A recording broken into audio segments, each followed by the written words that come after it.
What's going on, everybody? It's Bill Bailey with today's Boondoggle. And quick shout out to my brother Rich Statlander and his band Valor for the new intro music. I'm loving it. And then also, quick housekeeping if you're watching us on YouTube or on the Rumble channels, please like and subscribe. Help us build up our algorithms and, so more people can access us and hear some of these great interviews like the one I'm about to have now with today's guest. She's an author. She's a president CEO. She's a security specialist. I mean, I could go on and on, but I'll let you run through your resume. Miss Sheila Stephens, how you Hi, doing? I thank you for having me on. I appreciate it. And again, excuse my voice. I have a little laryngitis and some allergies going on here in Alabama. We've had tons of rain lately. Um, yes, I was a former ATF agent for a police officer first in Mountain Brook here in Alabama. And they recruited me at the time because they didn't have very many female agents. So you can imagine what that was like. There were Yeah, yeah, everybody was split as to whether they wanted me there. Some of them thought, a woman couldn't do this job. The FBI and some other areas already had women, but ATF was slow, they were dragging their feet. And in other areas of the country, they also had women, but not in Alabama. So it was an experience to be with them and show them that I could actually do the job. And yeah, then, of course, once they realize it, then they accept you and everything's okay.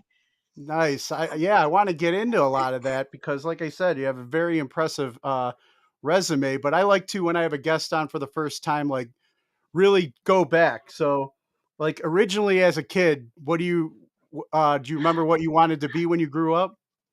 I did not want to be a teacher, which is what I am now. So the Lord works in strange ways, right?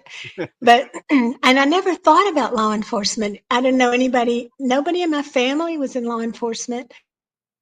My dad wasn't even in the military, although he wanted to be, but he had some issues physically that they wouldn't accept him. So he was definitely the warrior type. He just didn't have to utilize it. And as I grew, I studied deaf education and I learned to sign and I did I did a couple of years as a teacher and I realized that was not for me in the public school system. So a friend of mine said, "Hey, you need to, they're hiring at Mountain Brook Police Department. They're hiring all over Alabama. So you need to apply." And I started training because I was not in shape for any of that stuff. And long story short, I made it and I was chosen for Mountain Brook. And then it was an interesting time there too, because in the beginning, again, guys did not think that a woman would really should be doing this job. I mean, some of them were okay, but most of them, it's a difficult job and physical. And there are things you get hurt all the time. And you have to hurt other people, whether you want to or not. If there's a reason, you know what I'm saying. If there's Yeah, a, yeah. and a lot of times, people, men and women, shy away from that.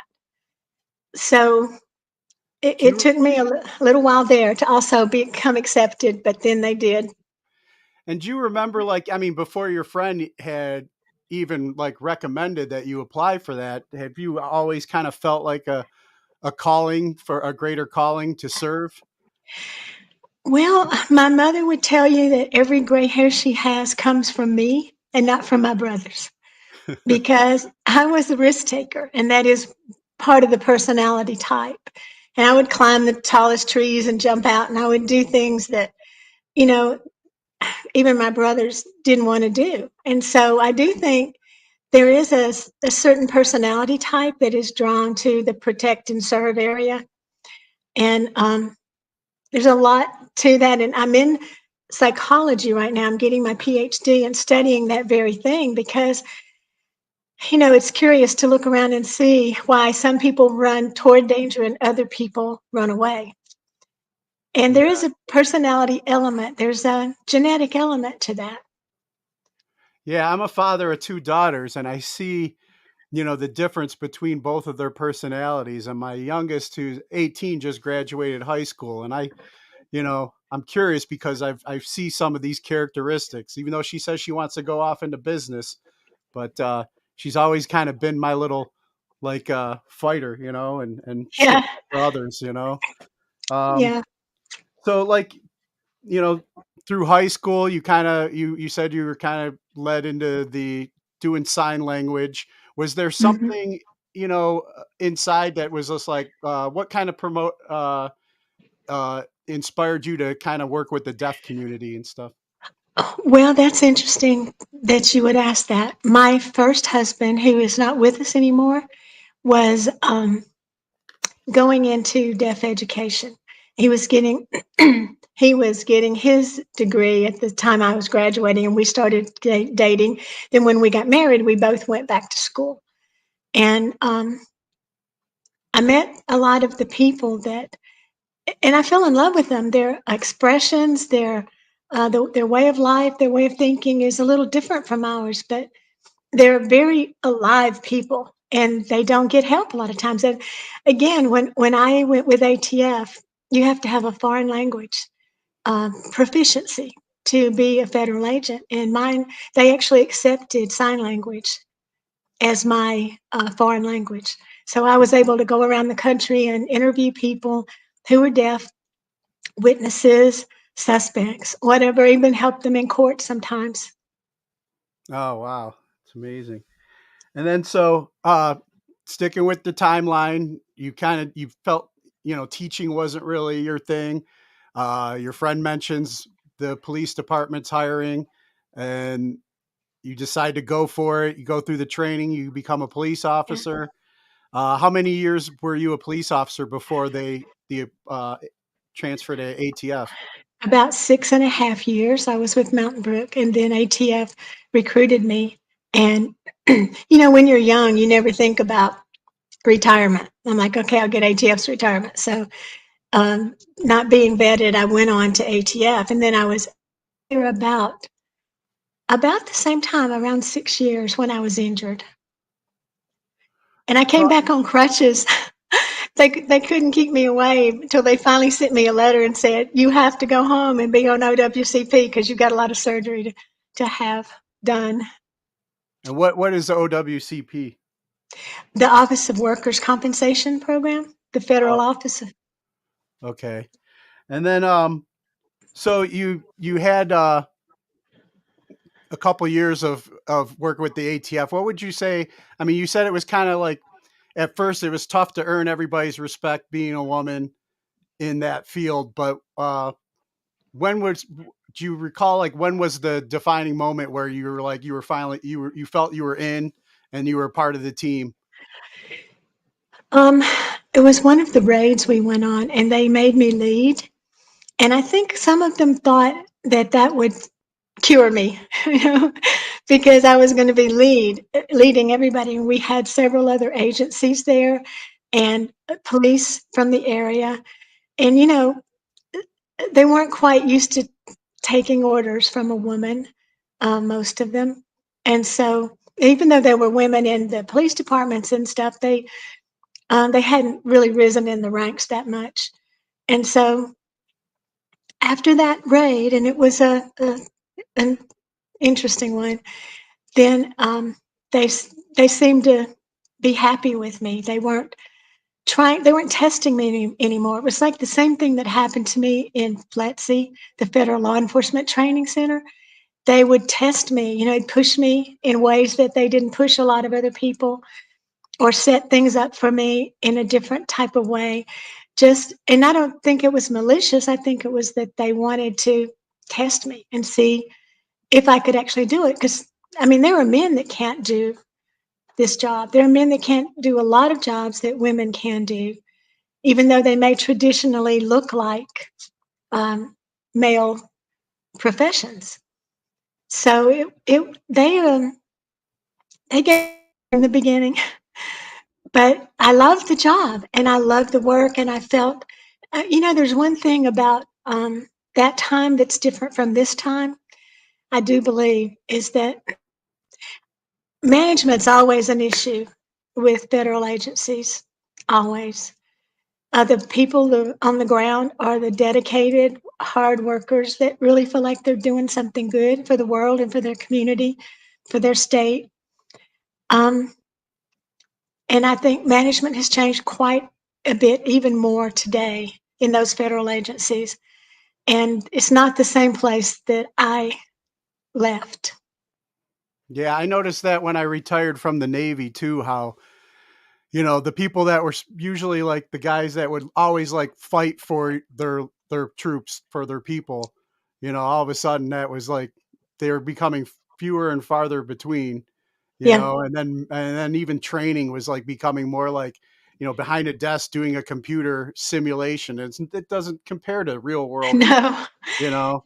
it doesn't. And So the thing about the people that are still on the ground that I've known and that I've met since then are still they're good people and they still have a mission. They believe in it. They're limited by those people, the ones yeah, in management. yeah, the bureaucracy or whatever, so to speak. Hmm. Um, well, what is something that, um, from your time, all your time serving in the ATF, what is something that, I mean, it was like, serving your country a different way, you're a federal agent. So, I mean, I would liken it to, military service. Uh, but what is something that you always carry with you from your time of that service? That's a good question. For a long time, after a lot of my surgeries, and they were years of surgeries, one reason is that my hip was broken and I was young. And they said at that time, and I know medicine changes quite quickly, but at that time they were saying, you need to wait till you're older to have a hip replacement, even though it was broken. So that was an impediment that kept me in the house for a long time. So I got used to not carrying my weapon and not carrying anything with me. And then I realized one day that that was a whole part of my life that I needed to carry with me, to take with me. And that's really when I started the Valkyrie Initiative, because I I felt like my life had changed so much. And this is something I don't always say on, but one reason I stand, Uh-oh, you froze up on me. I can remember. Oh, I think we have a Yeah, glitch here. I have a glitch. Okay, yeah, I you can froze up a remember. little Well, I can remember laying on the floor in the fetal position, crying because I could no longer go back to the job that I loved. And I think there's something more than just the job itself. It's an issue of identity. Like, who are you now? You know, bit. you worked such a long time to get to the position you were in, and it was a position that, in your mind, was important, Yeah. And important it's for the world. yeah, that I mean, like you said, God definitely works in mysterious ways. This has been a subject of my own that I've been working with. I'm 13 years in recovery, and I have been working with my sponsor about finding my identity. What's my real purpose? I keep hanging my hat on my naval service, or now I'm Yeah. doing this podcast, but like, who really am I? And that's still something that I'm like, you know, looking into and investigating. But real quick, with your time in, kind of going back to happier times before the injury, would you say is one of the funniest stories you feel you can share from? Oh. Well, there's a lot of them because the guys that I work with were hilarious. I mean, they love to prank each other. They love to play tricks on each other. And even when we were in a hotel room, doing surveillance, traveling across the country, following somebody, they'd find something to be funny. They'd make, but this time, actually, the criminal, the guy, we were supposed to be a couple, one of the agents and I, and we were sitting in a car with him, about to make a illegal gun transfer. He didn't know who we were, and so at the very moment that had enough evidence against him to make the arrest, we pulled our guns, and he said, "I hope this is a robbery." because he would rather be robbed of everything he had than have this be law enforcement. And we laughed about that for days because, of course, it wasn't a robbery. And Yeah. he ended up in prison for, he was running guns down to Mexico. It wasn't a small operation. I never liked the small operations, one man, one gun. Um, I like the type that actually affect the world and affect the community. Yeah. And then, I mean, so you had to retire due to injury. Are you, willing to talk about what led to the injury or that event? Yeah, um, we were doing an arrest, and in the police department, you may be two men in a car, two people in a car. Um, you don't have as much backup as you do with ATF. And when we did something, we did it together usually. Everybody went out, and confronted whoever we were looking for. So this time there was only about 4 or 5 of us, and the guy was absolutely high on PCP, and he also was a former linebacker, a professional football player, huge. And on PCP, they can't feel anything, almost nothing. And we were doing everything we could without using lethal force to get him down. And as it turned out, he hurt all of us. And we ended up on the ground, we're fighting. And I got up and I noticed I couldn't walk very well. And then I fell down and I realized that my hip was broken, my knee, my shoulder. And some of the other guys were also injured pretty badly as well. So it was, I never thought though that I wouldn't be able to go back. But Yeah. because of the nature of the injuries, it took years to have all the different surgeries. And I still have some, I have pain, of course, from it all the time. When it rains, I know it's coming. Oh yeah. and, I can relate to and that. yeah, and so I passed the window of being able to get back in, and so I thought, well, I'll start teaching again. I never ever thought I'd be in that position again. But criminal justice, I love. I teach at the colleges here, and I teach online some, and I really feel like I'm back in my element again. I'm keeping my hand in it, and I can feel like I'm doing good for future police officers, trying to help them understand the world a little better, bring some real world issues, to the book learning that they have, Yeah. and that makes me happy. Now going back to that situation, because we kind of left with a cliffhanger, were you able to finally subdue the gentleman? Yeah, yeah, Okay. we did, but he wasn't armed, so that was an issue. And you see all these things on social media and on the news about cops being quick to draw their gun. That is so not true. And many of them get hurt trying not to hurt somebody Yeah, else. hurt or killed trying. Now it seems like their hands are tied even more because of the Yeah, media microscope and everything put on them. exactly. It's just, yeah, it's And a shame. those things do something to your brain. They do something to your subconscious. You consciously think, I can't pull my gun um, without somebody trying to actually kill me first.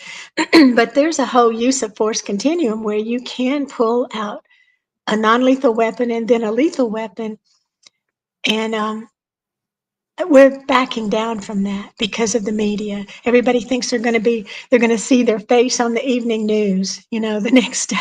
Yeah, yeah, and So then have rioters or protesters outside their family's yeah, front door and everything. exactly. It's a shame what's going on right now. Um, but speaking of kind of like bad raps and bad, attention that has kind of been big. I have to ask, as a former ATF agent, ATF had has a lot of history in itself that is still under scrutiny. Like, years later, we talk about infamous and tragic events involving the ATF, which, like, examples like Ruby Ridge or Mhm. Waco, and even more recently the Bundy Ranch.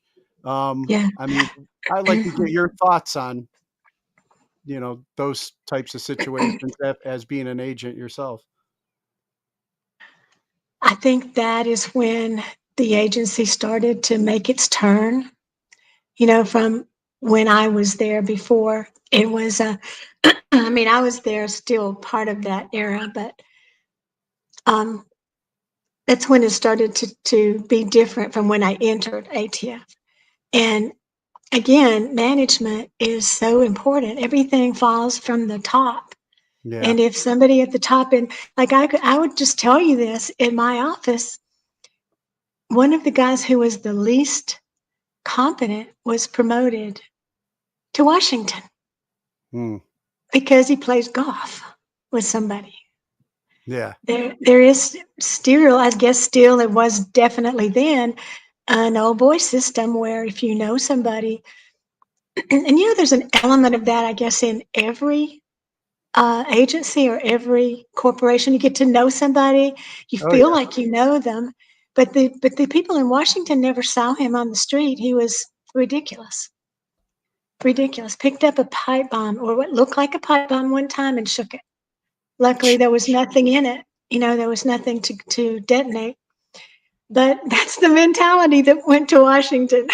Yeah, that's making the decisions to send you guys in harm's way. It usually seems like that, Yes, you know, and it seems like lately, like within any forms of the government, and I saw some of that, like in the military. It's like if you're willing to play ball and do, kind of what's, give the orders that, you know, um, most.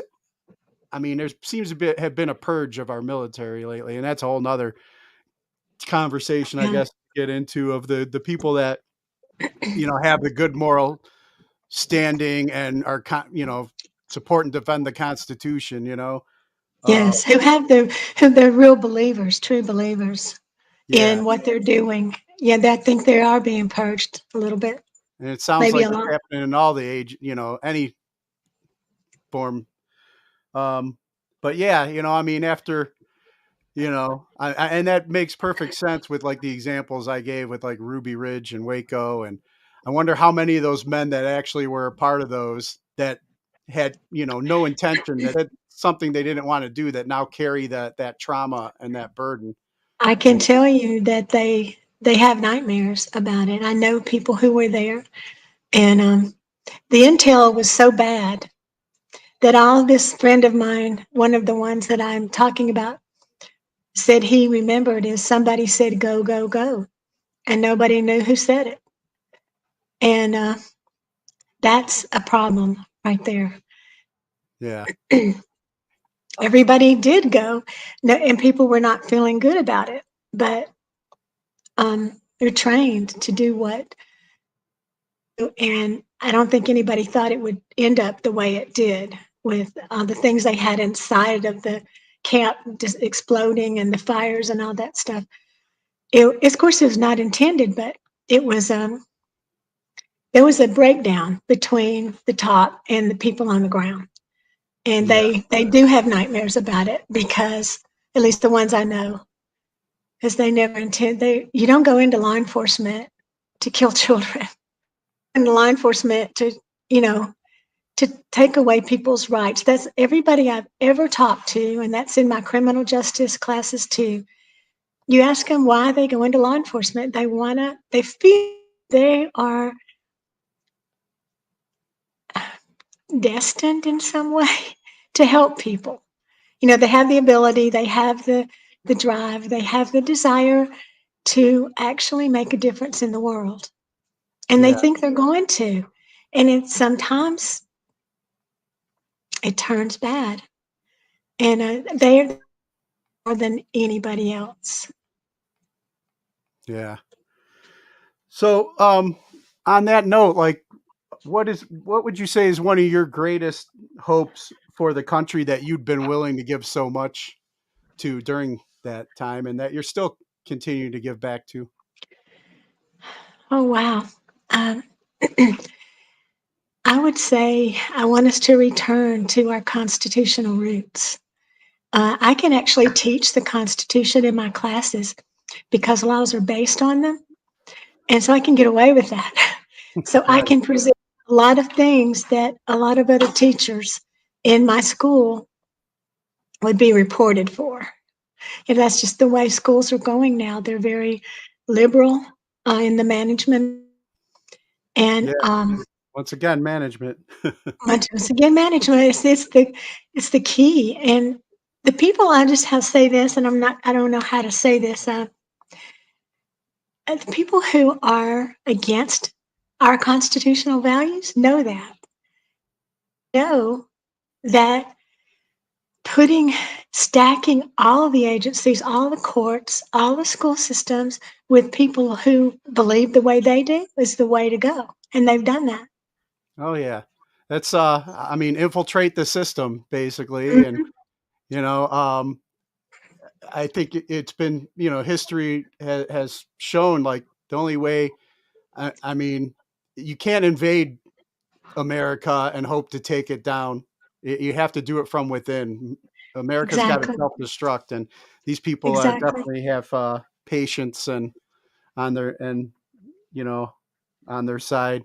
They Speaking do. speaking of kind of like current events too, uh,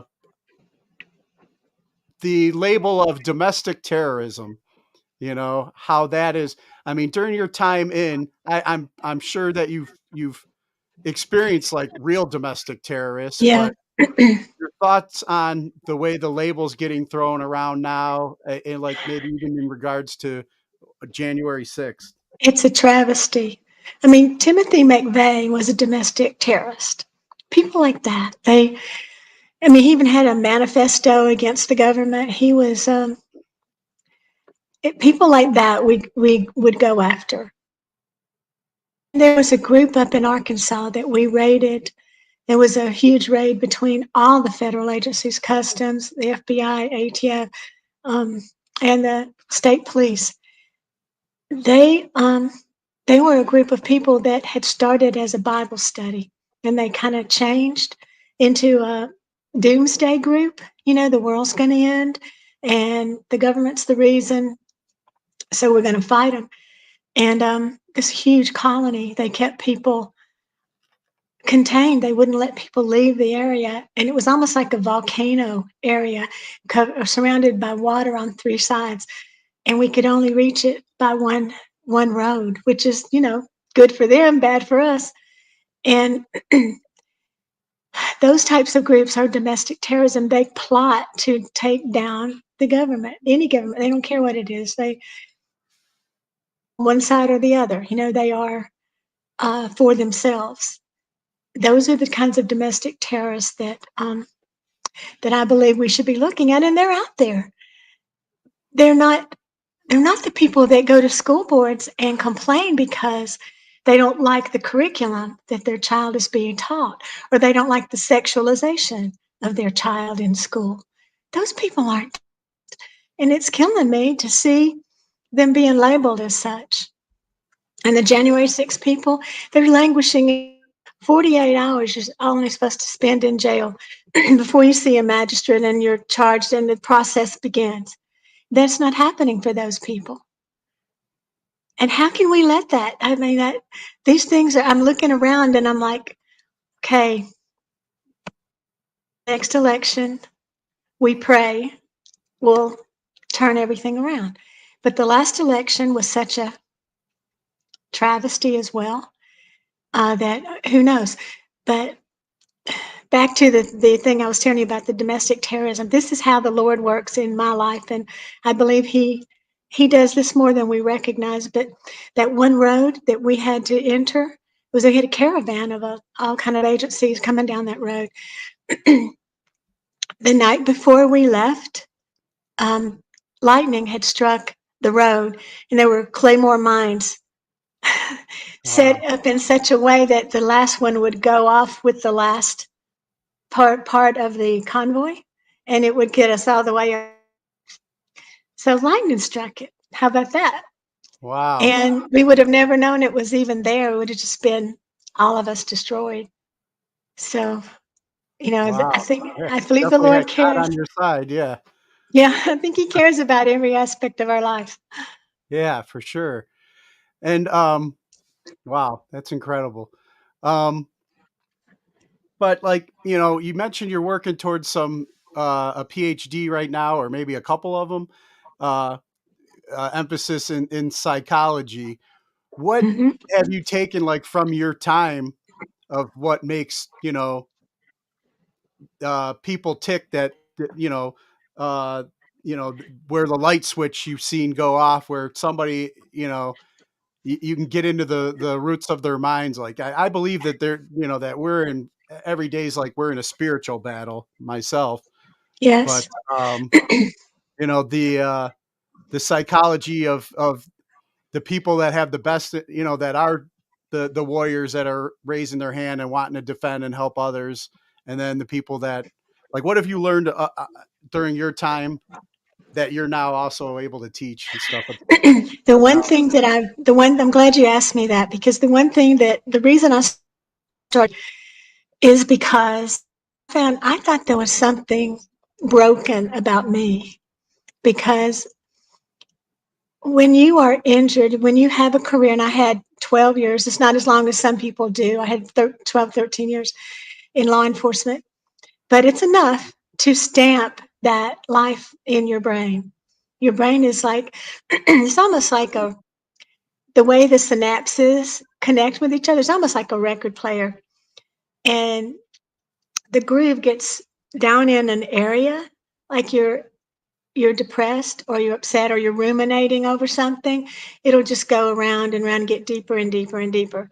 That's a bad analogy if you look at the brain scans, because there's, synapses go different ways. But it's a good analogy in the sense that you get stuck in that Mm, pattern and that path of thinking. And one of the things that I kept thinking is, what is wrong with me? I'm having nightmares. I'm waking up with cold sweats. And I was never triggered probably as much as a lot of military people can be. But one day I was walking through the mall, and it was Christmas, and I heard Christmas music, Christmas flickering lights, and smelled, the minute I walked by a candle store and I smelled this orange candle, I was not there anymore. I was back at a scene where we found a baby dead on the floor, the father in a chair, drunk out of his mind, full of drugs, with a ball peen hammer, bloody ball peen hammer in his hand.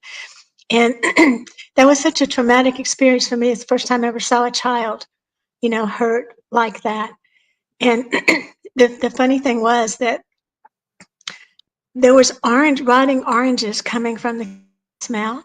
He had a Christmas tree up and lights that flickered, and there was Christmas music during that horrific scene.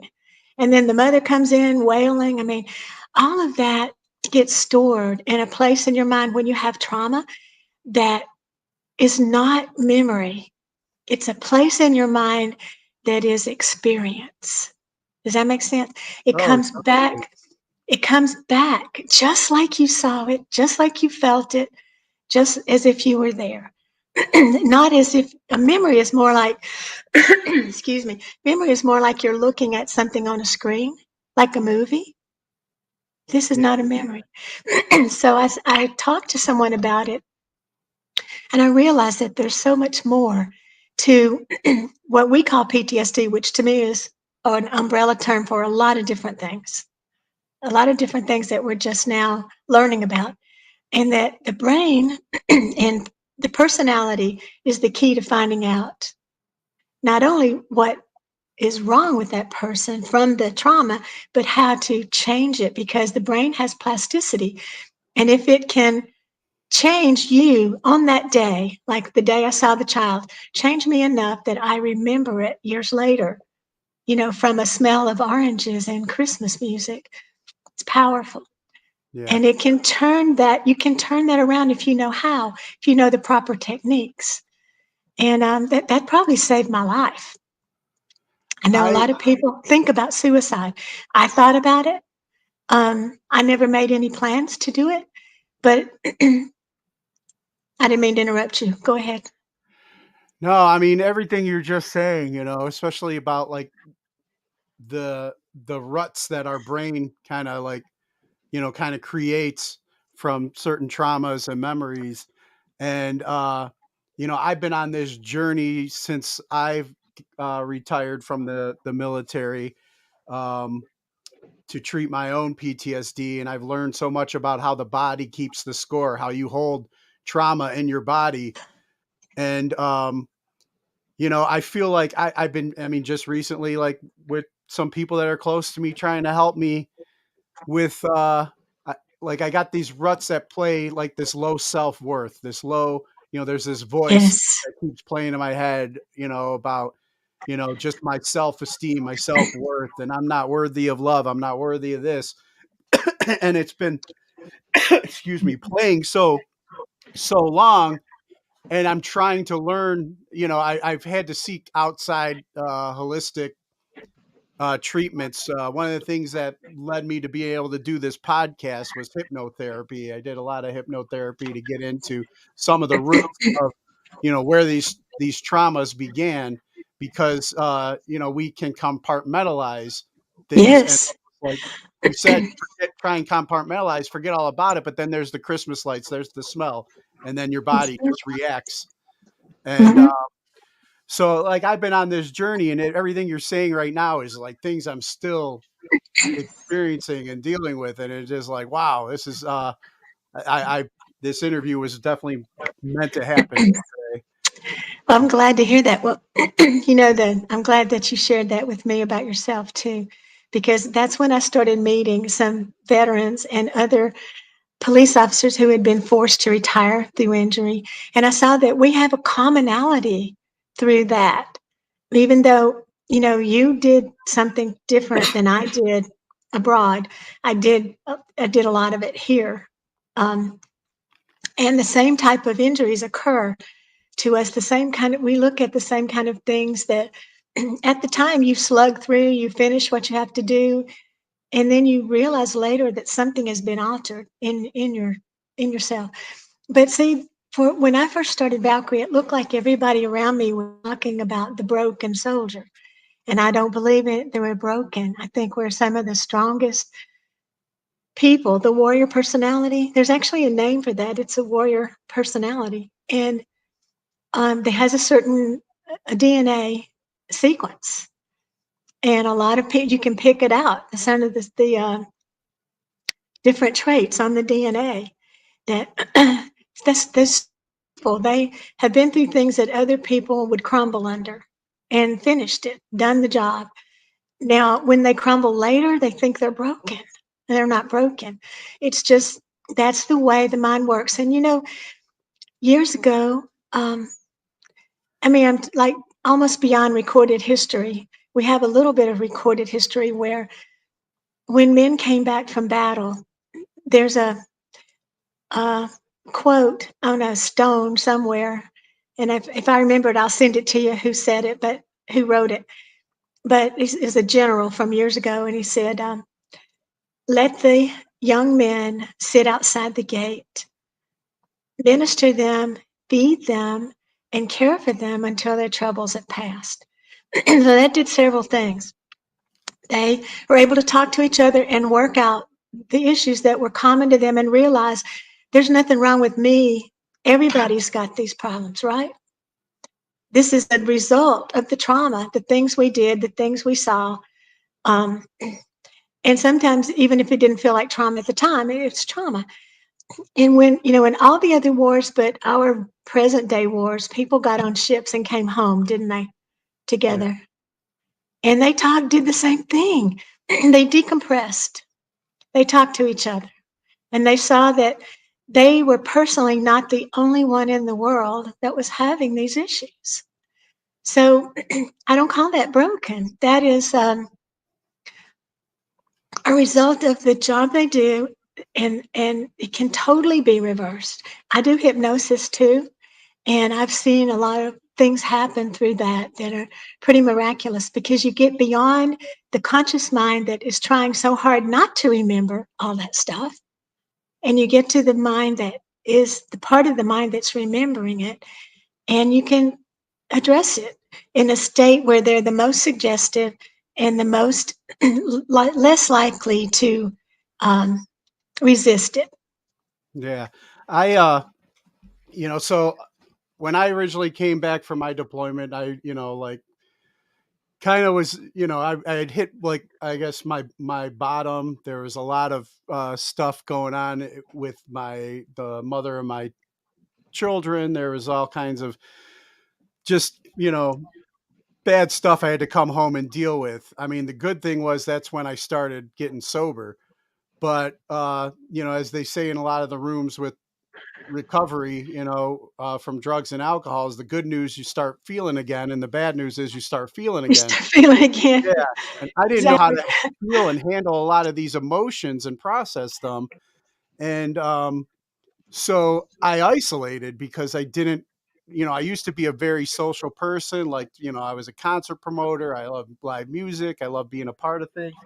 And then I just started isolating once I started feeling, because I didn't like that discomfort. And it wasn't Yeah. until I started doing the hypnotherapy and kind of digging into the roots where I decided, and it kind of motivated me, like, to make some action plans too. Like, okay, like um, what the hell, like a mastermind group we kind of had too. And it's like, well, what are some things you want to do now? And I was just like, well, I've always kind of wanted to do a podcast. And so that was, part of my healing to continue was to start this podcast to help me with my social anxiety, help me get out and talk to people more. And then something else I wanted to do was, I always wanted to learn jujitsu, and I did a little bit on active duty, and kind of got a bad taste in my mouth with it. But then, I through the mastermind group, I joined this school and I started doing okay with it. But it's like I'm almost 50 years old. I got a lot of injuries I'm bringing to the table, not to make excuses. But then as I started doing this, then all of a sudden it's like I realized, like, I that's when the negative voice started playing again, because Yeah. I'm in, like, these young beasts, these animals, these warriors that can still fight. And I might Yeah. have had warrior DNA or personality, but the body doesn't have it anymore. So I've kind of, like, Um, gotten really depressed and down on myself because I was too busy comparing myself to everyone else. And my oh training, yeah. everybody's kind of been like, you can only worry about you and just be better than you were yesterday. Don't worry about everybody else. But it kind of, That's like, it. has set me back, because I feel like you were saying, when you wanted to go back out there and do what you used to do and you physically couldn't do it anymore. I've Yeah. been kind of in that funk lately because of what my limitations has been with jujitsu. And then I had a heart attack, and then I had COVID, and I've come back from it, but I've still had some lingering issues. And it's the battle up here between my ears every day. And Yes, a it lot of is. either way, I win. It's not it's either the negative me that wants to see me destroyed, or it's the positive me that wants to grow and get better. And that's why I like learning about all these different methods and remedies, because I feel there's so much more healing I need to do. And that was one of the main reasons why, when I had military Mike on and he told me all about the Valkyrie Initiative, which led to us talking, I wanted to reach out and learn more about that, because it sounds like something else I could use, another tool I could use to help me with. Oh yeah. Well, when you're in pain, and we all are in pain. I mean, I don't know anybody that that can go through the training even that we've been through without some kind of injuries, right? Yeah. So even if you're never deployed, and you go through the training, you're still going to have some injuries, and usually. And so my injuries were of such a nature that it actually scared me what was happening, because the arthritis, of course, sets in everywhere when you have an injury like that. And also something else, I was diagnosed with something called oh gosh, I even forgot the name. I blocked it out because I decided I don't have it. But you know how you can do that? Okay, and I'm not going to have this, but it's ankylosing spondylitis. That's what it is. And your back can actually bow. If you've seen people whose chests are kind of like on their, I mean, their heads on their chest, Yeah. scared me to death. And so again, this is how the Lord works. I had started Valkyrie. I had a microcirculation unit. I have a unit that is a oxygen delivery system that's fantastic. It not only builds your body while you're getting the oxygen, but it expands your circulatory system. So that helped, but it wasn't everything I needed. And so I met a man who has a cold laser, and he's tried it through the FDA for years. And of course, we know that if it's not a drug, it's very hard to get something through the FDA. And so it took him quite a while. And it's a beam of light, it's a photon um, beam of spectrum of light, 830 laser, that he discovered in Japan. He went over there. He was working in lasers before, but the cutting kind and the burning kind, for surgery and things like that. But he's heard of this one that actually heals. So he went over there, he got he bought it, and he got patents for it. And that's when he started his journey. It's taken him 12 years, I think, or more to get this he's got them in the Cancer Centers of America. He's got them in doctors and chiropractors' office. And so I had a donor who helped me purchase this. And I've never seen anything like it. I tried it on myself first, and the back, my back where the little hump was coming, I kid you not, has straightened out. Wow. It even affected the bone. And I asked him and his doctor, the doctor who's on his board, why that happened. And he said that when you're injured, tense up, you get these trigger points in your muscles, and they are so strong that they pull your bones out of whack. And so when you release those muscles with the healing of the laser brings a lot of blood to the area, which means nutrients and oxygen, and it takes away inflammation. So that Mm. allows those trigger points to release, and your bones can go back into place. Wow. Yeah, I was looking up on your, on the website a little bit about it. Now, is that the beamer That uh, is the microlight laser. microlight laser? And I was reading up on I think it was the beamer Oh, the and beamer's the wonderful. Yeah. performance O2. All of those sounds like something that with what I've been struggling with, something I could definitely benefit from. And I don't know if you wanted to share a little bit more about some of Oh, those. yeah. The beamer is it's a microcirculation system. In fact, they have even partnered with NASA some years ago to put the coils in the astronaut suits, go up into space. The circulation remains constant. Nobody really knows about this, but astronauts come back with all kinds of problems. Their teeth have fallen out. They have all kinds of issues because of the lack of gravity. And they that each mile you gravity causes something different to happen in your body. That's why when you fly, you get jet lag. It's not the time difference. It's actually the difference away from the Earth's gravity, because that grounds us. It's like when you're young and you walk barefoot everywhere, Yeah. you had something called vasomotion in your brain, in your blood vessels. And it goes like this when you're young, just really fast. You're growing, your cells are being nourished, your blood vessels are open. And then as you age, the vasomotion slows down, and the older you get, the more it slows down. And that allows obstructions to come and it allows the veins to get flaccid so that they don't push the blood through as well as they should. And what that means is circulation down to your fingertips. You can get, or in your toes, you can get neuropathy, and you can get dementia from lack of blood. And there's other things that cause dementia as well, but that's definitely one of them. So this thing will open up your blood vessels 8 minutes, and some people can't. Oh, when I first started using it, I could feel it. It was like I saw things, stars and things, and when I closed my eyes, and I asked a friend of mine who has a neurofeedback machine if he thought that was similar to his neurofeedback machine, and he said yes. Not quite as strong as the neurofeedback, but when your mind starts, like it's like you were going through a Star Trek movie, where you see Yeah, you're seeing all these stars, going into like lights and things like that.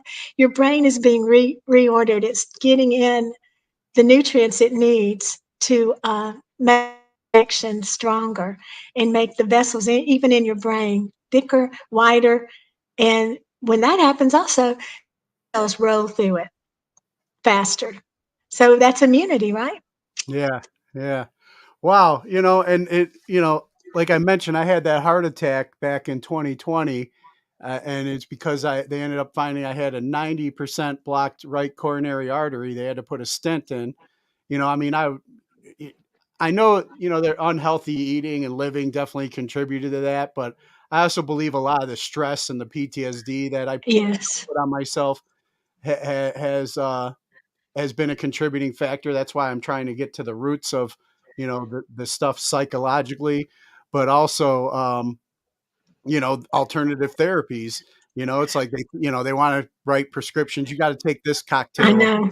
prescriptions after it, I and I know. think these are the routes that I think would definitely benefit me that I need to look into.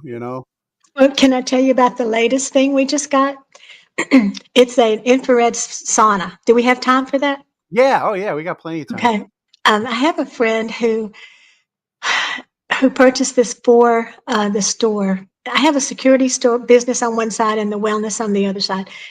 And it's a two-person sauna. It's infrared, and it does the most amazing things. It does a lot of the same things that I'm talking about with the beamer, with the circulation, but it helps your skin. Um, it helps the organs in your body. And I don't know if you are aware of this. Some of your listeners may be, but in Sweden and in places like that, they have these benefits of dropping your body temperature, or I'm sorry, raising your body temperature to a high level. It something happens inside autophagy, one thing they call it, where your body actually gets rid of dead and unused and maybe dangerous cells, and it helps the new cells grow back to replace themselves. And also, it's got sound therapy in it, which is amazing for mood, and red and blue and green lights. So I can't wait to actually start. I haven't used it on anyone yet, but I can't wait to do that because the combination of all the things we have and that is going to be very healing. Well, that's good news for me because at the training center where I do jujitsu and my friend that owns the place, RTSC Training Center, we just got a infrared sauna and I've been utilizing Oh, that.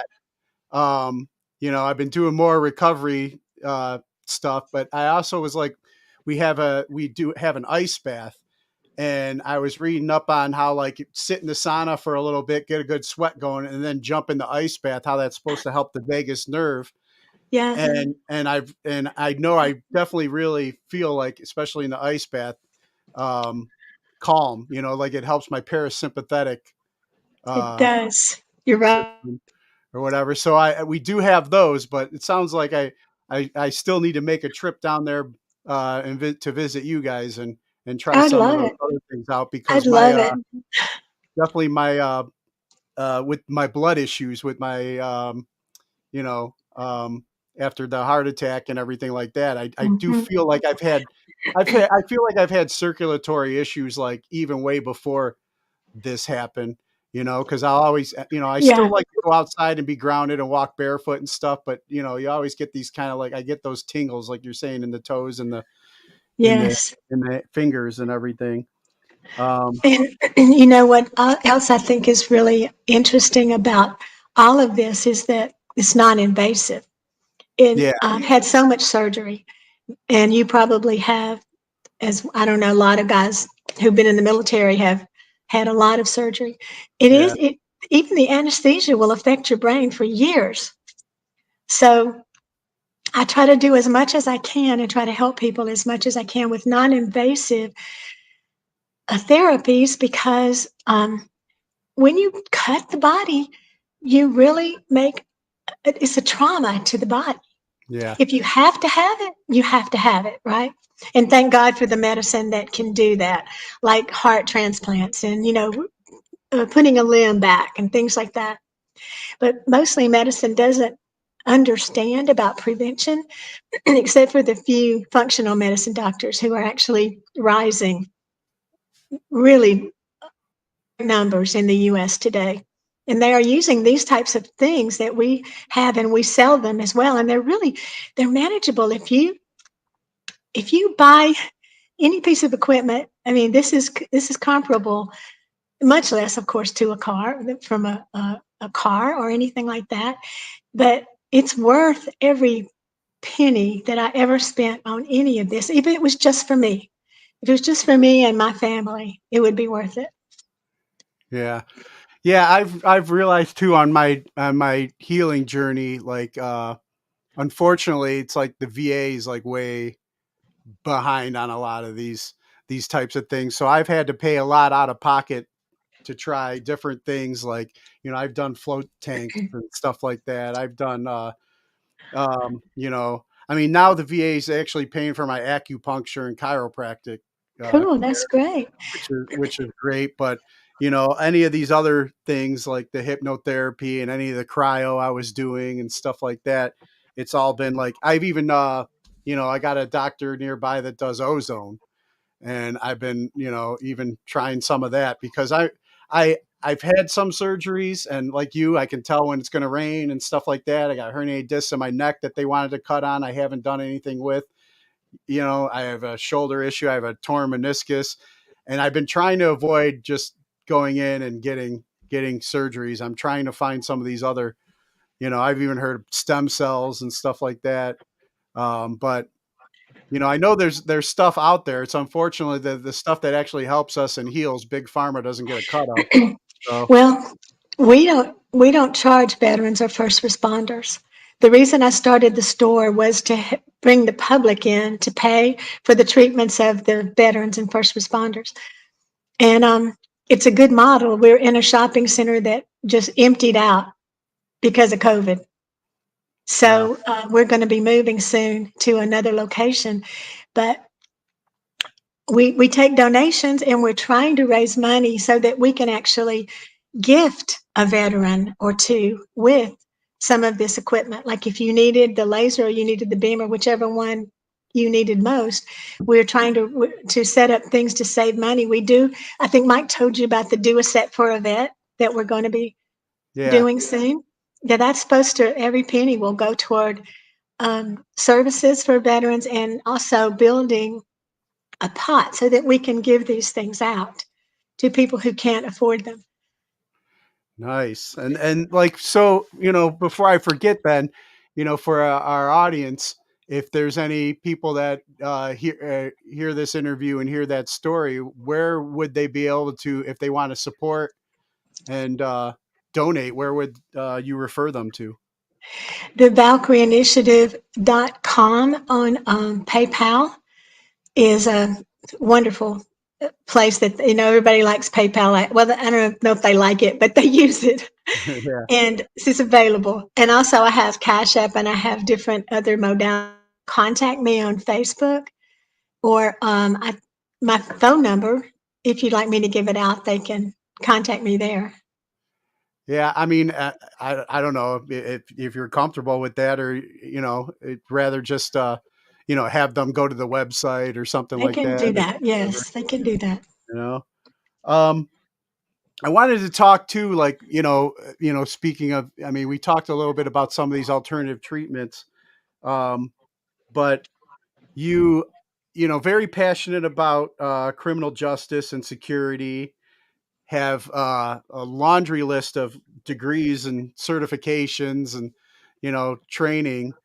um like you want to talk a little bit about your other business, the Safer Security? Yeah. There's a lot, when I first started doing this, we were pretty unique some years ago. And then I stopped for quite a while. And then I went back into this when I realized I could also have the wellness center. And now you can find cameras everywhere and anywhere. But the thing the public doesn't know is that they're pretty disposable. They have plastic parts, they don't last. And they don't have sometimes they don't even have the clear field of vision that you can identify faces. And another issue also with security and buying it yourself online is that placement is huge. You have to be able to see the face of somebody that you want to identify, or to get a car tag, things like that. And so also self-protection products are real important to me, because I know a lot of people, we all carry weapons, but there are people who have never trained with their weapons out there, Mhm. and they're actually scared of them. I've actually talked to a lot of people who say, I've never pulled the trigger. I'm scared to do it. And so we have just come up with a shoot, don't shoot system that I'm starting to put in the store, and I sell it as well. And it lets you use your own weapon, and you can put the cartridge in your own weapon, and the phone app will tell you when you hit where you hit on the target. And there's a more reasonably priced, 100 something to maybe $200. Another one that's a little bit more than that. But in this day and age, I think everybody should have one. If you're going to have a gun in the house, you need to know how to use. You need to practice Oh yeah. regularly. And it's kind of like dry firing, but with a punch that you actually know you hit what you're firing at. And we also have things like stun guns and tasers. And, people say, why do you want one of those when you have a gun? Well, I'll tell you why. You ever been to the courthouse lately? You can't take your weapon in. And now sometimes they won't let you take a taser or a stun gun, but there's also other weapons that you can put on your keychain that I've gone in before and they never even noticed.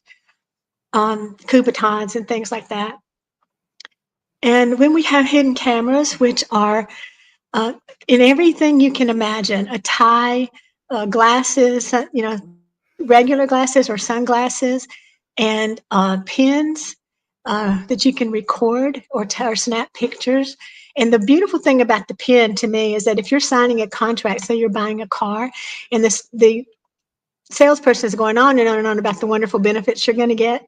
Have you ever gone home and then they say, "Oh, you misunderstood. That's not going to happen," or "You didn't get that benefit," or you don't read every single page on those things normally. Yeah. So if you record somebody while you're signing, then you have evidence to go back to court if they lied to you about what you're purchasing. Oh wow. Yeah. It's good to know. So like what came first for you then? Did your security business or the Valkyrie Initiative? Security business. Hmm. Okay. That's what I thought. Um, but as time's gone on, you felt the passion, and I'm sure for yourself and your own injuries too, you've been on like a similar journey to me, looking at holistic and alternative ways to Yes. deal with chronic Yes. pain issues and everything. So, what kind And of when you're in pain, you can't do much. I mean, you no? can't sleep at night. And if you don't sleep, then you can get neurotic. Mm, There's just your brain does not function on lack of sleep. And then people start popping all these pills, which are terrible for your liver, even ibuprofen and things like that. Really yeah, bad for your liver. So the pain. One way that I wanted to reach veterans was through their body first, get rid of the pain, and then work on their emotional issues with the hypnosis and with the coaching that I do. And it's worked pretty well. yeah. And I think that's like been kind of like you just like it just rung a bell with me.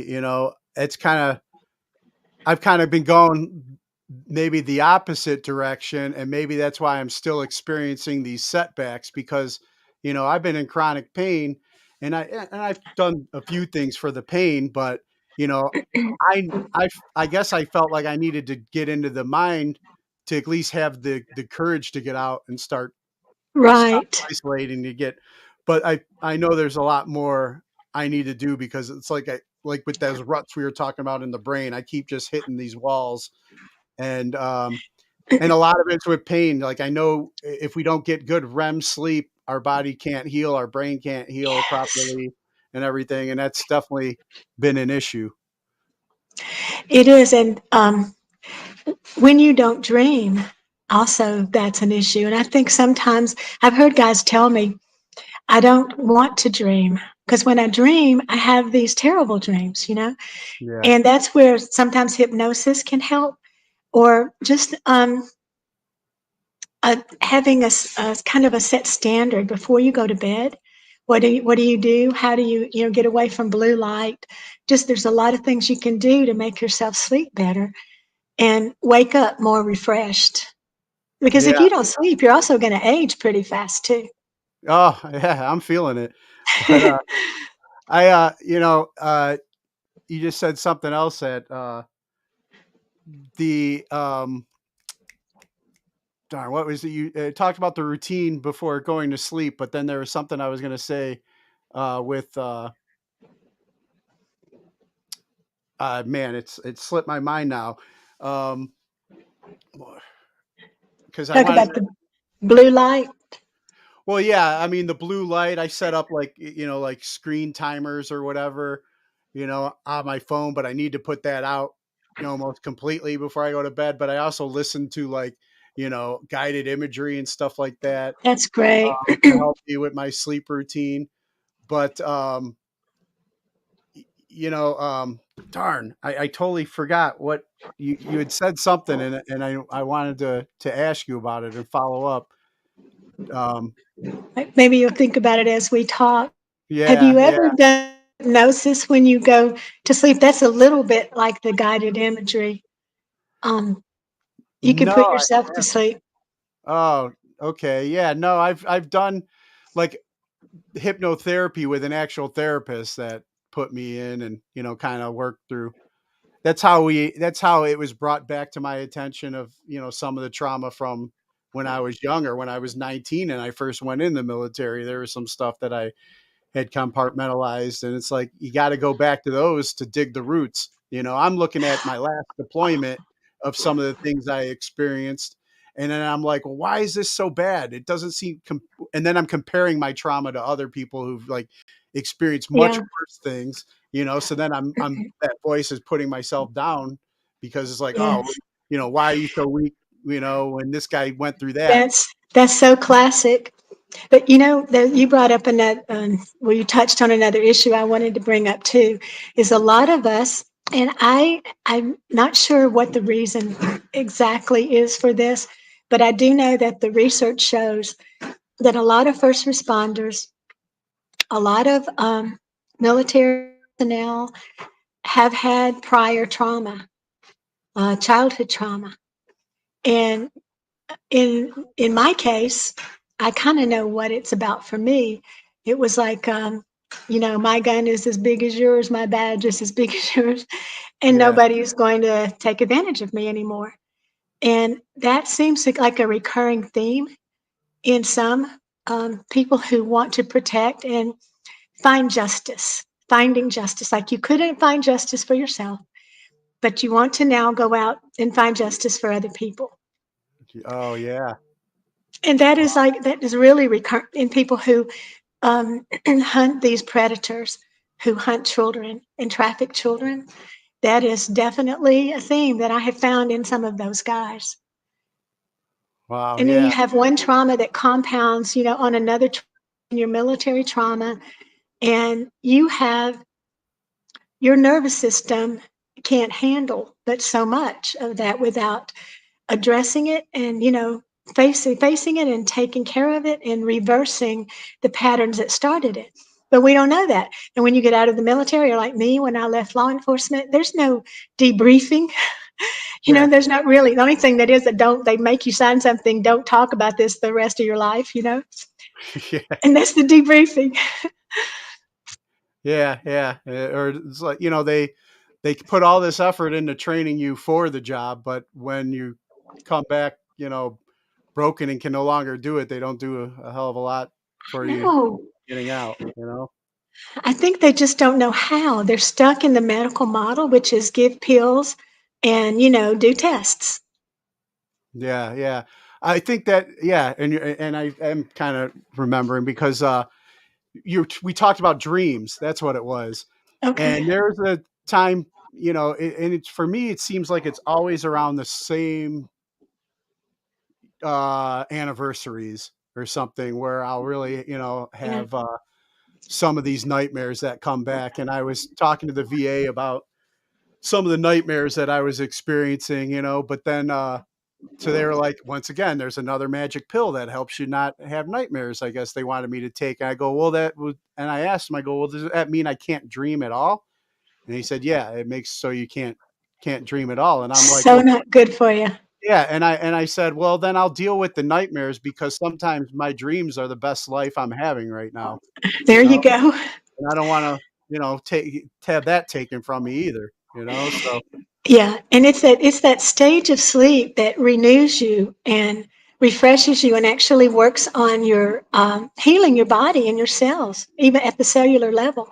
If you stop dreaming, which I did for a long time, um, there's a lot of breakdown in your body. yeah, yeah. And then another thing I wanted to touch on with you because of you know uh, like I said, your resume, all the education you have, all the life experience you have. You've also are an author. I wanted to touch on some of the things that you've written and what inspired you to do some of that. Well, that's funny that you should ask me about that because I was just thinking about it the other day. I have a book I want to publish of poems. And I don't know if you read any of the poems on my page that I sometimes publish on Sundays, but um, it's a way of me working out my problems with God because I ask a question or I make a statement, and it seems like He gives me the answer through the rest of the poem. And I've had a lot of people tell me, you need to publish those. And I will eventually get around to it. I need somebody who can actually help me put it together if anybody's out there and interested in doing that. But I do have a book of weapons, and it's not quite in publication yet. And then I have the private investigation book through Adams Media. It's the Everything series. There's a dummy series, there's an Everything series, everything you want to know about private investigation. And that was some years ago. But the way it happened is I was speaking at a lot of writers' conferences about law enforcement issues because writers don't understand. I mean, you see all the time in a book or in a movie, they say, I took the safety off my Glock. Yeah. We know there is no safety on a Glock. So it turns people off who know the truth about the things they know. And so that's the reason they actually came to me and said, would you write this book? And about it kind of goes through the beginning, like how to set up your business all the way through to searching. But it needs a little updating because it needs some more internet information on it. But those are the things that I have published and am working on now. And I really like writing.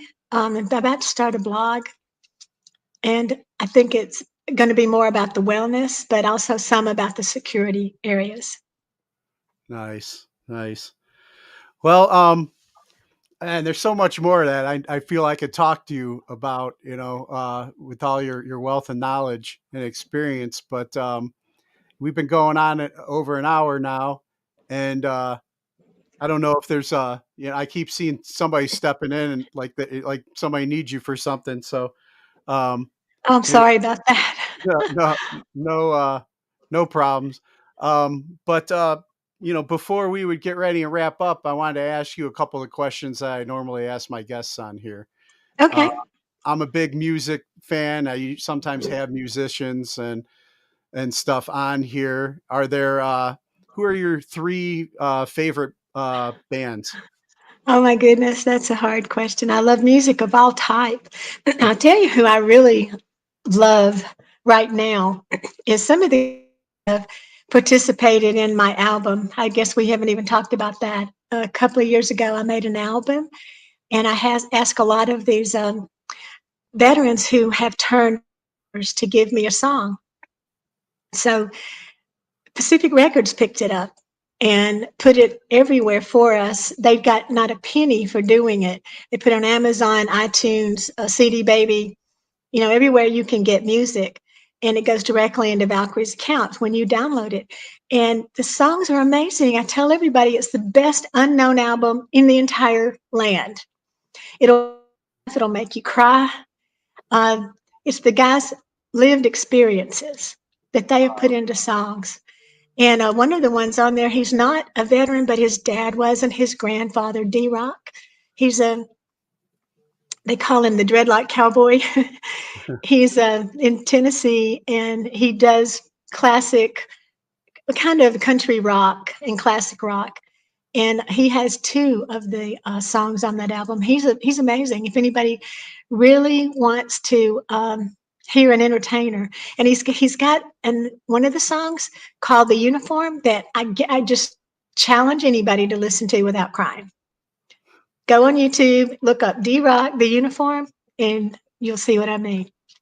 Okay, yeah, I'll definitely check that out. And then, is there? Well, I mean, I think you might have answered that question too. If there's a particular song that's inspired you in life, I would say sounds like the uniform, huh? Or is there another one out there? There's another one that has been staying in my life for a long time. Bob Marley.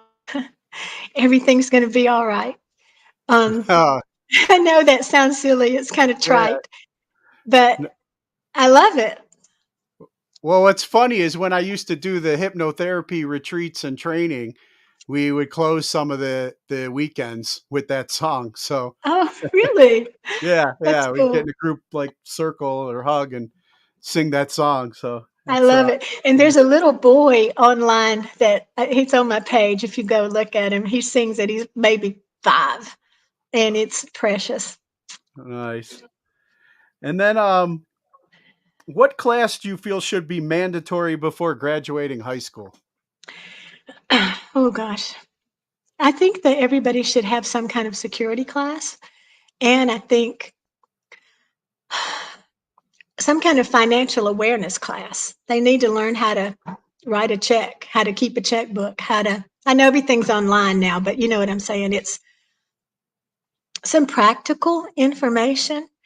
Um, I'm actually involved in a group here in North Central Alabama that's funded by the Walton Foundation, and they're going into the schools. We actually are going into schools, talking to parents and students themselves and saying, what do you need, education? What's right? I mean, what's wrong and what's right, and how can we make the wrong better?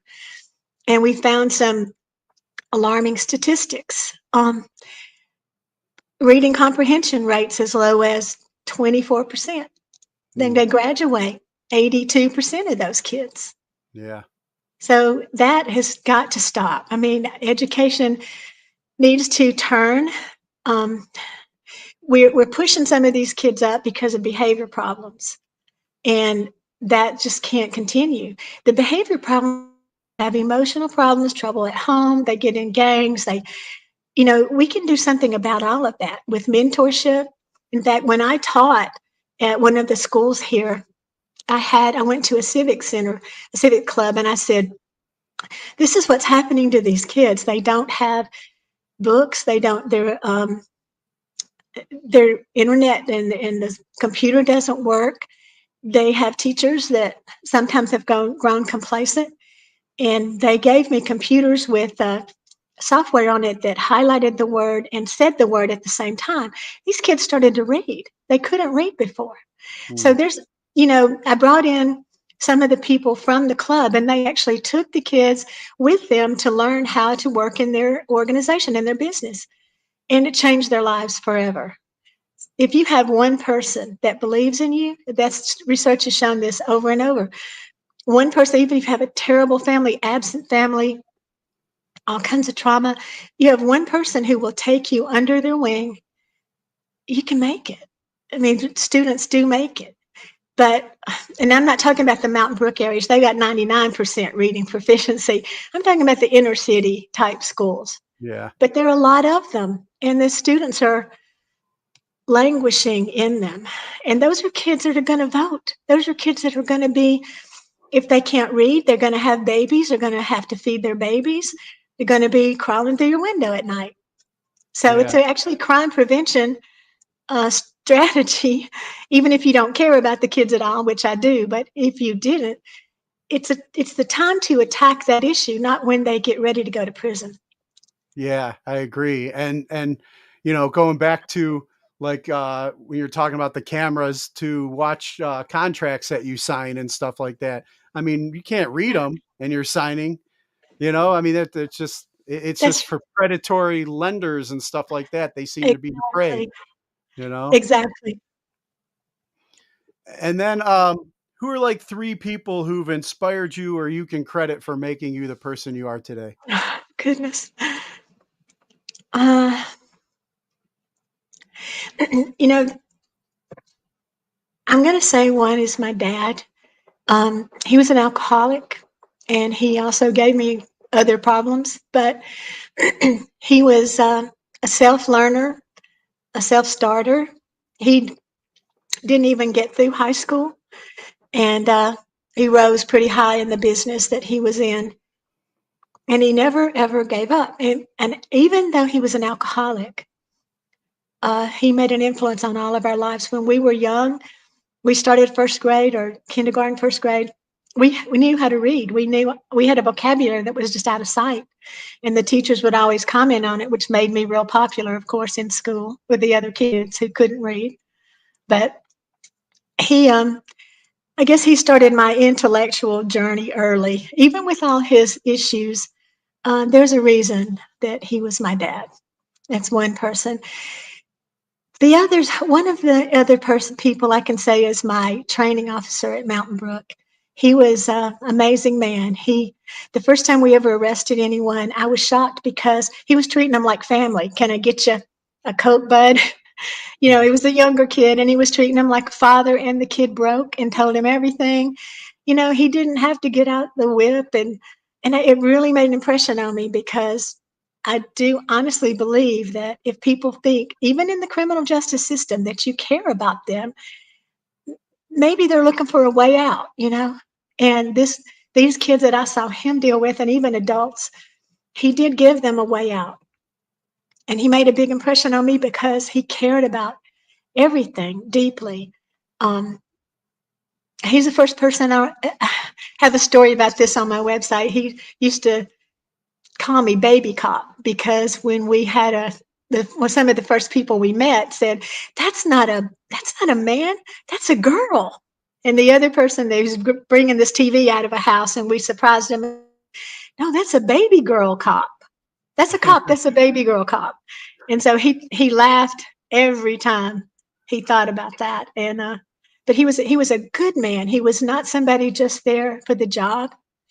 He did truly protect and serve.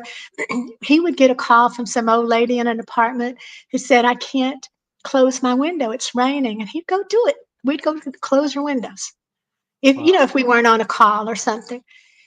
But that's his view of policing is the one I adopted, and we even had on the side of our cars to protect and serve. I don't know. I don't see that anymore on police cars. No. Have you seen that on a No. car? No. Mm-mm. But what that did was every time you got in your car, you saw that. Subliminally, it's going into your head. You are here to protect and serve. Yeah. And then was there one more? I have to think about that. I don't know. There've been a lot of people that have been influential in my life. I can't think of another one right now. Well, you made me think when you were talking about your father because it reminded me that I have my family roots are in Alabama.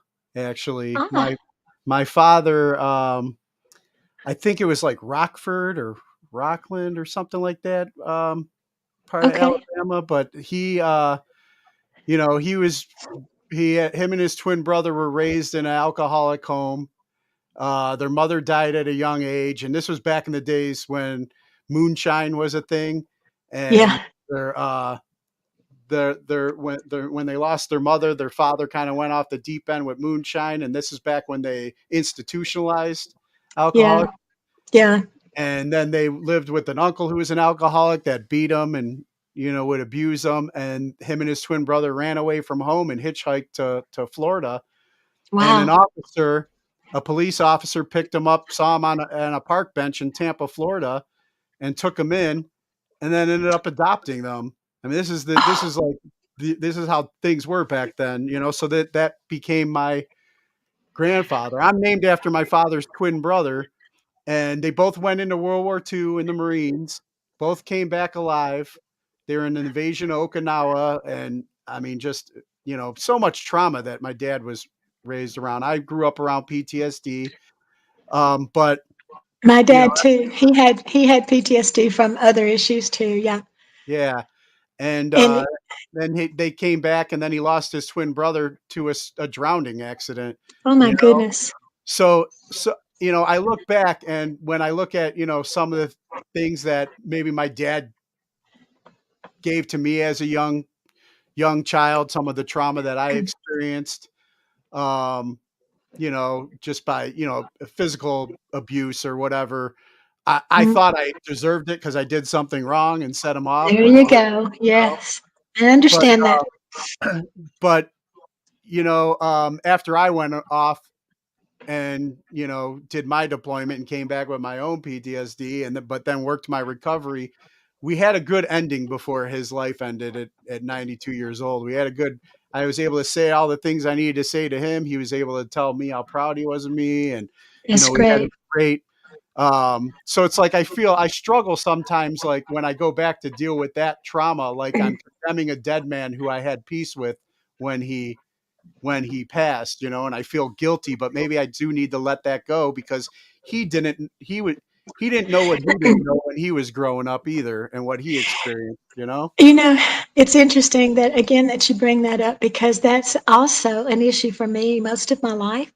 In fact, when I started, when I was injured, a lot of those things that happened to me in childhood from alcoholics don't know what they're doing half the time when they're drinking. He was a blackout alcoholic.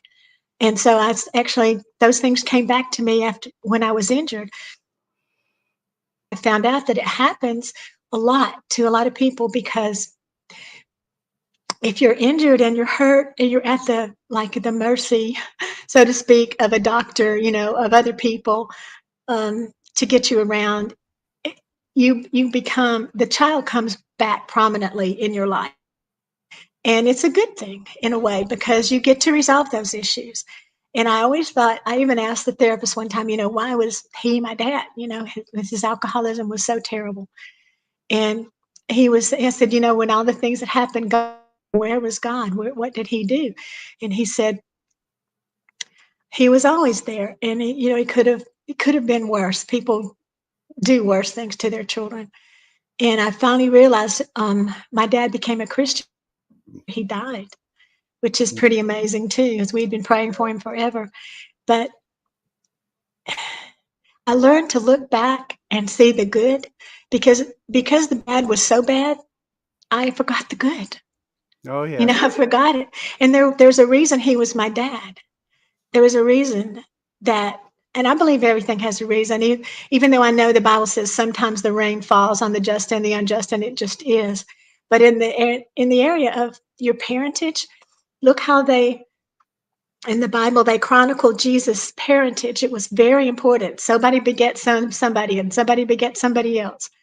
It was important who you came from because the genetic part of our makeup is there. And what he gave me in the sense of the risk taking and the intellectual, that has helped me more than anything else. And I have forgiven the other and forgotten, I tried to forget that as much as I can after I dealt with it and look at what he gave me, what he actually did give my life. So I think that's something hard to do. When you think about this, if they had known better, they would have done better. A lot of times our parents just didn't know better. Yeah, yeah, I agree. And wow, it's stirring up some emotions in me having this conversation, but it's all, I know. it's, I'm glad we're having this. On a brighter note, it's another question I ask my guests on, and it takes me back to a little bit of a happier place, I hope, in childhood. What was your Mhm. favorite toy as a child? Let's see. My favorite toy. I didn't have a whole lot of toys. I had some little baby dolls, but I like to play ball and do things like that. I played with my brothers and their friends most of the time. So I don't know. The favorite toy. You give me something to think about. Now I'll have to think about that. Yeah, well, it's funny too because once again you're reminding me of my youngest daughter that just graduated because she was always we grew up in a neighborhood and it was mostly boys her age, so she'd Yeah. be out there playing like tackle football with them and Yeah. playing ball and Exactly. stuff.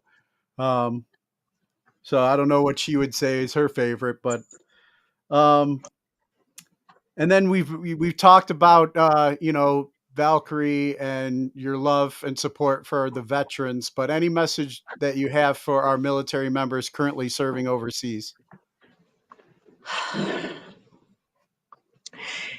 I wish that there was some way with the internet. There may be. I know some areas they can, some areas they can, but if you can do some research on your own and maybe even try to connect with someone who who can help you, um, just stay present in this world rather than stay completely in that world.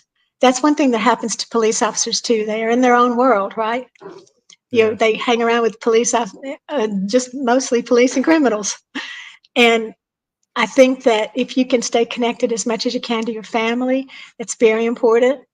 And to anybody, somebody who can actually give you the hope for a better future, um, the connection to somebody who cares about you. I think that's one of the most important things because I have talked to a lot of them that say, I became almost isolated in my unit. And when I came home, I was so different. Nobody knew me. But if you can tell those significant people in your life what's going on with you as it's going on, they share that with you. And people say, I don't want to tell my wife, it'll scare her. Women are more resilient than that in most cases. They want to share what's going on with you. They want to know, even if it's bad, there's something about knowing the truth and it not being withheld that is very important for a relationship. yeah. Wow. Um, Sheila, it's been awesome talking with you I and enjoyed it. getting to know you better. Like I said, I was reading, your accolades and your education and everything, and you're an incredible person, and Oh, you goodness, know, no. I feel like you know, I I'm blessed. I'm the one that definitely feel gifted with this conversation that we just had, and Oh, thank you so much. I think I think the Lord knows when we're supposed to meet people and yeah, what we're supposed to give to them. I agree, and I somehow, some way, I'm definitely gonna make the trip down there and check out the Valkyrie Great. Initiative and meet Wonderful. you in person so we can have a photo op or something. Okay. That sounds great. But Thank you again. thank you for all you do, and one last time before we get ready and wrap up, if there's any people out there that want to know more about the Valkyrie Initiative, where would you send them? Go to my Facebook page or to the ValkyrieInitiative.org, and it'll show you. We're kind of in the process of moving my website to another IT guy, but you should be able to find it right now, and it'll tell you a lot about what we're doing. Not everything's on there, but Most of it is. Nice. Thank you. I thank you so much for your time, and I feel like I got a new friend or family down in Alabama, Yeah, so we'll definitely. be keeping in touch and hopefully see you soon. Thank you so much. You have a great day. All right, thank you. You too. Bye-bye. Bye. Get out of here.